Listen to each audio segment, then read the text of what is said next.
Hello, I'm Tim Oliver, a nature and wildlife photographer based in Phoenix, Arizona, and I recently picked up a shiny new OM-3 from OM System. I was all set to document its epic first adventure at the Tempe Festival of the Arts, but I botched the video footage. So, welcome to Plan B. Why did I want to invest in an OM-3? Well, stick around and find out, because unlike my first attempt, this video might actually work. Maybe? Who is that sad little person?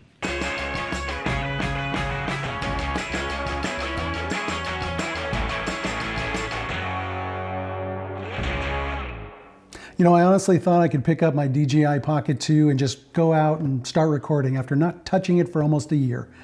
Yes, I charged it, but that's about it. I quickly realized I forgot how to use the damn thing, and my footage was, well, crap. So I'm a living reminder to use and understand your equipment on a regular basis and be prepared. You're welcome. So here I am nursing my bruised ego and sipping a fresh cup of coffee at my kitchen table while sharing some thoughts and shots from that day. Despite my video mishap, I had an absolute blast shooting with the OM-3. The camera body is a throwback to the classic Olympus OM-1 from the 1970s. No modern grip, just the old school feel, and honestly, I'm cool with it. The weight and balance, super comfortable, especially paired with the updated M.Zuiko 17 and 25mm 1.8 lenses. The button and dials, smooth and snappy. And with the menu now on the right side, I can finally operate all the essential back buttons with just one hand. Because who has time for two? I really like having the CP button for quick access to most of the computational photography features and the separate photo video dial. Of course, the creative dial on the front, lifted from the very popular Pen F camera, provides quick access to multiple color and mono customization options. Probably the only button that I have issue with is the record button. It is so small and so close to the rear dial that it's very difficult to use. It is also near the function button, which I tended to hit instead of the record button when trying video features. It's in a similar spot on the OM-5, but it could be that having the front grip on that camera positions the hand slightly differently, so it isn't such a problem. But on the OM-3, it bugged the hell out of me. So I just programmed the function button to record when in video mode, providing a solution to one of my few complaints about this camera, or of course, use the shutter button. I've only had it a couple weeks and used it in a few situations. I may come across some other inconsistencies, but so far so good. The Tempe Festival of the Arts is held twice a year with hundreds of creatives, artists, merchants, musicians, and vendors filling several blocks along Mill Avenue in downtown Tempe near Arizona State University campus. This is in addition to all of the amazing shops, bars, and restaurants already in the area. It's a good time. Armed with the updated 17mm 1.8 lens, now with new lens coating and weather sealed, the maiden voyage of the OM-3 began. It has the same stacked sensor and processor as the flagship OM-1 Mark II, so it's no surprise the handling, response time, and image quality are on par with that camera. I didn't miss the front grip at all, and the small thumb grip on the back of the camera was plenty to keep the body steady, taking advantage of the superior stabilization. When using the OM-1, I am always in RAW, but with the OM-3, I like using RAW and JPEG, superfine mode, as I get baked JPEGs to share or upload immediately, but still retain the original RAW file if I didn't quite like the effects of the profiles or presets. The first few shots were taken with the standard natural picture mode, and autofocus was crisp and responsive. While the OM-3 has a similar EVF to the OM-5, which is about 2.4 million dots and less than the OM-1, I didn't have any issues with it. It is bright and crisp and provides multiple information options. I then decided to try the default color and mono profiles using the creative dial on the front of the camera. If you don't like these defaults, you can create and save your own custom profiles. As seen here, color 1 is a standard natural profile, while color 2 is a chrome film rich color profile that is supposed to generate deeper tones. But in these examples, the differences, well, they're subtle. Now, the differences between color 3 and color 4 are a little more dramatic. Color 3 represents a color film vivid look with more saturated color, while color 4 is a chrome film soft tone that is a bit more muted. The mono profiles are similar, but with mono 2 being the punchy one.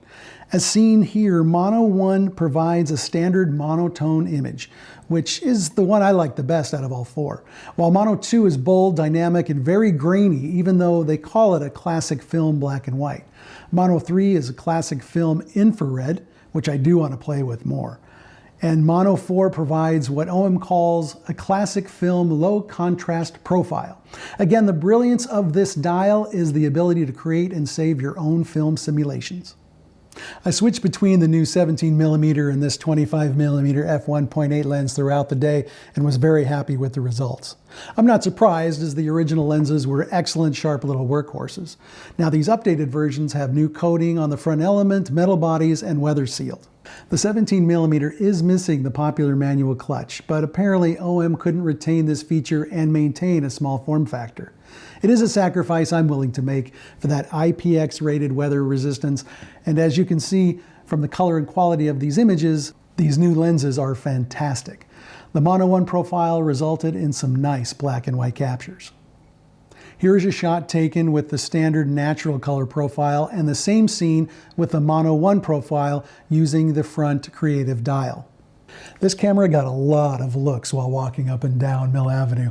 While we stopped for cool, delicious treats at an ice cream shop called Sparky's, the young woman behind me in line commented on how much she loved my classic film camera. And after asking my wife if I could respond, don't judge, I showed her it was actually a new mirrorless camera released about a week before. She was impressed and intrigued. OM system mission accomplished. Passers-by are convinced this is a vintage film camera. It's quite the conversation starter.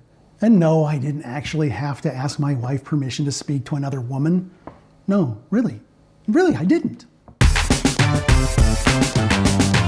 For me, the new OM-3 has a great tactile feel, and it's just a damn fun camera to use.